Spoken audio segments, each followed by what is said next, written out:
didn't see you there. It's Aston with MotoTune coming at you with another video. This one is a how-to slash review of the Rabaconda tire device for motorcycles. It does not work on scooters. I'm not a sales rep, so I don't have all of the ins and outs, all of the information about this thing. If you're looking to do DIY tire changes at home, you might want to look into it. If you have a whole ton of space, like I do not, you might want to look into a Derek Weaver tire machine with a big compressor to go with it. That's really the ideal setup for doing motorcycle tires. But again, if you're pinched for space and you need something that will fold up, break down into a little bag that you can carry around that weighs about 50 pounds, I think it weighs closer to 40 pounds, this is a great solution. I've gotten it to where once I have the wheel off of the bike, it only takes me about 15 minutes to get the tire off and a new tire on, and then there's about 5 minutes worth of cleanup. So you're talking 20 minutes round trip to get a tire off of a motorcycle wheel and a brand new tire back onto it, and the bead seated and everything. Other than some hand tools, you will need an air compressor. I'd recommend one with at least a 5-gallon tank that goes to 100-120 psi. I have a couple of different compressors. The one that I'm using today has, God, I think it's like a 20-gallon tank and it goes to 120. However, we only needed about 24 psi to seat the bead on the new tire that I'm about to install on this wheel. So you're watching me fumble around with the axle part of the Rabaconda. That's this rod that's in my hand. It uses a spacer to neck the bearing surface up to where it needs to be. So this is the 15 millimeter attachment. I think this is a 16 millimeter through axle, something like that. I know it's not a 17 millimeter because the other axle didn't go through it. Anyway, I'm popping the cush drives out of the wheel. It's a good idea to do that so they don't go flying. It's a good idea to control whatever parts you're removing from the bike so that they don't hit the ground and roll into weird places. I figured this corner of the machine was a good place to set it. I feel weird calling this a machine, but it really is like a human-powered tire changing device.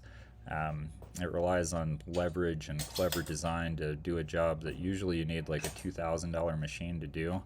And I know that you can do this by hand sitting on the ground. I've done it lots and lots of times.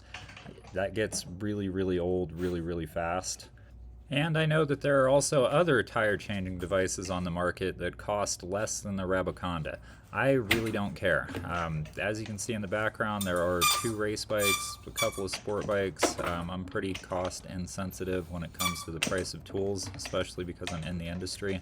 I've already used this machine for work a couple of times, so it's well on its way to paying for itself.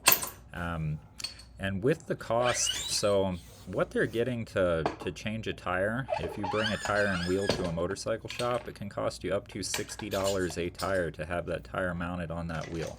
So that's 120 bucks. If you divide that into the cost of the Rabaconda, I mean, depending on how many motorcycles you own, it may or may not make sense for you to buy this thing depending on how many tires you go through. And if you're in the industry and you do a lot of tires, I would think that you would be able to carve out enough space for a real deal tire machine. I just don't do a lot of tires. Primarily I work on scooters, and most scooter tires, all scooter tires, I just do them by hand sitting on a piece of carpet. It's not a big deal. However, occasionally I get asked to do motorcycle tires, and that's where this thing comes in. So I use it somewhat sparingly for work. I use it most often for my own bikes. It's just today I'm working on a customer's tire and wheel, so I figured I would show you guys how that process looks.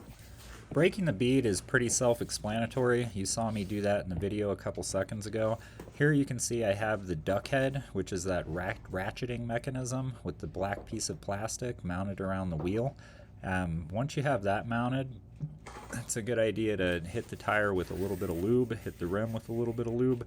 The Rabaconda includes this tire changing paste. It's designed to dry and not be slick. However, I would not get it onto the actual traction surface of any tires. I would stick to the sidewall. So here you can see me muscling the sidewall up over the duck head and then popping it in there. It has a little hook to hold the tire iron. And then I'm going to push the rest of the tire down inside of the wheel. There are some, they call them drop center tools that you can use to do this for you. However, I have pretty strong hands, pretty strong arms, pretty strong back, so I just push it in there by hand. It works out fine. The idea is you have to make damn sure that the sidewall, the bead of the tire, is down there as far toward the middle of the rim as humanly possible. That's the only way that you will get enough space, either using this machine or by hand, to actually pull the frickin' sidewall up over the wheel of the wheel. So here you can see that happening. As soon as it starts, the tire iron falls on the ground, and then yeah, you just ratchet the tire off of the wheel. It works really well. So now for the other side, you just move the tire up over to the other side. Poke your tire iron up in there. I'm going to go in from the wrong side at first because I'm being an idiot and it's early in the morning when I was shooting this video. I will very quickly realize what I'm doing and then do it properly. So once I get the tire iron on properly, at that point this tire will pretty much just fall off of the wheel. I think of this machine as like motorcycle-inspired exercise equipment. It's not effortless to use. So if that's your expectation, that this machine is going to make changing tires effortless, or that you're not going to have to know anything, or that there's not going to be a learning curve, you're going to be extremely disappointed with this device, because there is a learning curve, and you do have to use your muscles in order to set it up, break it down, and make it work. While I'm rambling, I might as well ramble about something useful. So pay very, very close attention to which direction your tire goes onto the wheel. So I didn't pay enough attention, and I mounted the tire backwards on the wheel for this video. So I got to go ahead and do it over again out there in the garage again while I'm editing this video, because that's when I realized it. So your wheel will have directional arrows on it, especially the front one. The back might or might not have directional arrows on it. However, you should know which side is your drive side and which side is your brake side, and then you can line that up with the arrow on the actual tire, and that will tell you which way to mount the tire on the wheel. So don't be like me and check, double check, and recheck, and make sure that you are mounting the tire the proper direction on the wheel, or you will have to do it over again, like I did.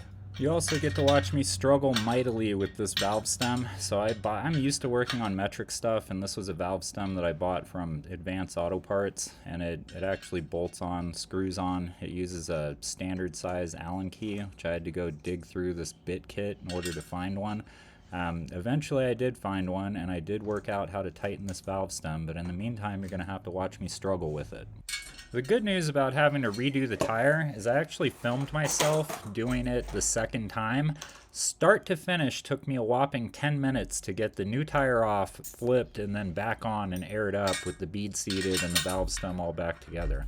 I mean, obviously I didn't have to remove the valve stem in order to change or flip the tire. I just had to remove the core, but that does add a little bit of time. But yeah, 10 minutes round trip to change a tire is not a bad time at all. And the only way that's possible is with this Rabaconda machine. There's no way that I can do it that fast sitting on the ground with tire irons. So this step that you're watching of the tire install, this can usually be done completely by hand. However, you will see people bust out the duck head attachment in order to do the first side.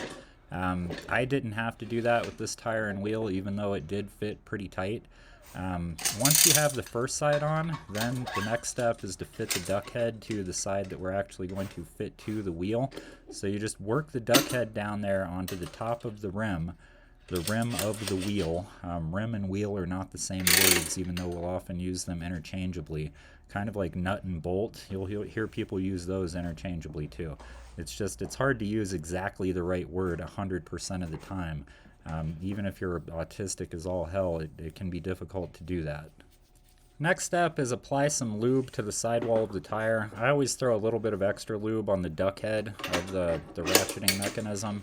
I don't know if that helps, and then I hold the first corner of the tire. I think of them as corners even though it's a circle, but you can see in my left hand I'm holding the tire in place while I work the tire around the wheel. And here you can see me just kind of playing with the tire and wheel a little bit, getting it more pressed down in there. And now I'm going to use my hands to push the opposite side all the way toward the center of the wheel. That's very important. And then yeah, we'll just work the ratcheting mechanism around the wheel and tire until the tire is fitted all the way onto the wheel. And again, you can see me pushing the tire into the drop center of the wheel. That's going to be very, very important if you go to do this yourself here in a couple of minutes. So now I'm using the tire iron to hold the tire in place. At a certain point, you just do whatever you have to do to hold the tire where you need to hold it. They do have these little tools called drop center tools. You can use those if your hands, arms, back are weak. However, I'm a mechanic by trade, so I have pretty darn strong hands, pretty strong arms, and pretty strong back, so I can do a lot of this by hand. I'm probably using too much force to finish this off. You could see me put quite a bit of my body weight onto the ratcheting mechanism. That's not great for it, and these parts can bend. So just be careful and know what you're doing before you apply a ton of force to it. Starting to think I probably should have sped parts of this video up just so that, you know, it wouldn't take so freaking long. Anyway, the last step here is going to be to seat the bead. So I'm going to fire up my air compressor. You can hear that going in the background.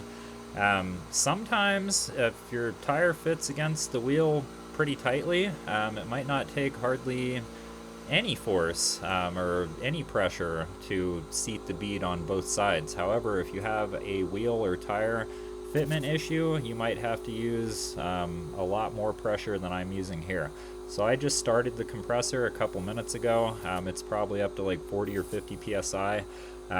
When the bead finally did seat on this tire and wheel combo, the pressure inside the tire was 24 psi, so that's all it really took to seat the bead on this thing. It's just it takes a second or two before both sides pop on. So you can hear the first side went, and now the second side's going to be kind of a pain in the butt, but it will go too here in a second or two. We are nearing the end of this video, so I'll just talk about some of my final thoughts on the Rabaconda tire machine. So for me, it makes sense to own it because I'm constantly changing race bike tires in and out on my own bikes. I do not do a whole ton of motorcycle tire changes for customers. I just happen to be doing one for a customer today on his Honda Nighthawk 750. Normally I'd be changing the tires on scooters. Scooter tires come in, I mean, 10, 11, 12, 13, 14. Some of them even have 16-inch tires like the Kemco People. But that's about as big as they get. And I can always do those by hand, just sitting on the ground, no problem. It takes me about 10 or 15 minutes, not much longer than using a machine. Quite frankly, a machine is not necessary for 10-inch scooter tires and wheels. You don't need all of that. I like how quickly the Rabaconda breaks down and sets up. I like how it enables me to do DIY tire changes without taking a whole ton of time and without using a lot of sweat equity to make it happen. It takes about 2.5 minutes to set it up, takes about 2.5 minutes to break it down, if that. A lot of the time I spend very OCD style putting it all back into this bag to make sure everything's the way that I want it to be inside there. But the thing sets up quickly, it breaks down quickly, it's easy enough to use as long as you're familiar with the process of changing a tire on a motorcycle to begin with. If you're not, then you're going to have to learn in order to use this thing. So with that, I hope you enjoyed watching. I hope this informs your decision to either purchase one or not purchase one. Honestly, I could care less what you do with your time and money. That would be stupid for me to care about. So with that, that's all I got. Thanks a bunch for watching. Bye.